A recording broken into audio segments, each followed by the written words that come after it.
अस्सलाम वालेकुम जनाब, की हाल चाल है? सारे मसेर बचे हुए ने जी। मैं तुहाडा अपना नजरा भट्टी स्नेहा एक बड़ा चस्कूटेदार है। चैनल चल रहा सियालकोट तो ईडीएन न्यूज़। अच्छा, ये दूजे चैनलों तरह नहीं भी जिथे हर वेले खबरां ते मरो मरो का काम है, नहीं।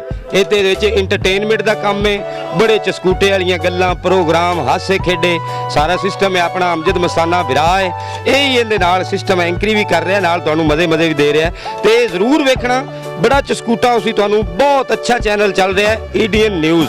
वेखोगे पता तो लगे, जिवें गल नहीं बनी आओ भाई लैंड बना लो, पीओगे तो पता लगेगा ना। इस तरह ही वेखोगे तो पता लगेगा।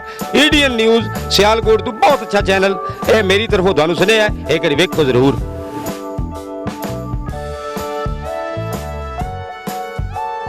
सियालकोट शहर के लिए बड़ी खुशखबरी की बात है कि सियालकोट का एक अपना चैनल है जिसमें आपको अपने इर्द गिर्द के गांव, सियालकोट शहर की हर टाइम हर लम्हे की खबर देखने को मिलेगी।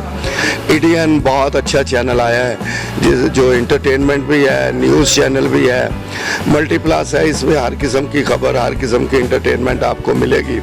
तो मैं कारी उमर साहब को बड़ी मुबारकबाद देता हूँ, उन्होंने सियालकोट के लिए ये बहुत अच्छा इकदाम उठाया।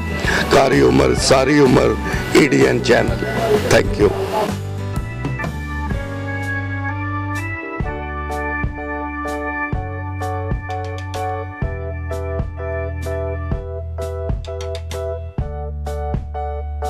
अस्सलाम वालेकुम दोस्तों, ईडीएन न्यूज़ जो चैनल है बड़ा अच्छा चैनल है और फैमिली चैनल है और बहुत ही अच्छिया अच्छिया चीज़ा तुहानू मिलनगियां तुसी वेखोगे। तो ईडीएन न्यूज़ सियालकोट का चैनल है और चल रहा है, पूरी दुनिया चल रहा है, पूरे वर्ल्ड ते चल रहा है। लोग बड़े अच्छे तरीके नाल वेख रहे ने ईडीएन न्यूज़। तुसी भी वेखना, मज़ा लेना, इंजॉय करना। ईडीएन न्यूज़ नू भुलना नहीं, क्योंकि ईडीएन न्यूज़ चैनल जिहड़ा है ये साडा पाकिस्तानी चैनल है और बड़ा बेहतरीन चैनल है। इनू वेखोगे तुहानू मज़े आउणगे, ज़ैकी आ जाणगे, दुनिया की हर चीज़ तुसी वेखोगे। ये अंदर इंटरटेनमेंट भी वेख सकते हो। मैं कह रहा कि तुसी वेखोगे तुहानू मज़ा आ जाएगा। ईडीएन न्यूज़ नू सियालकोट दा चैनल है ईडीएन न्यूज़।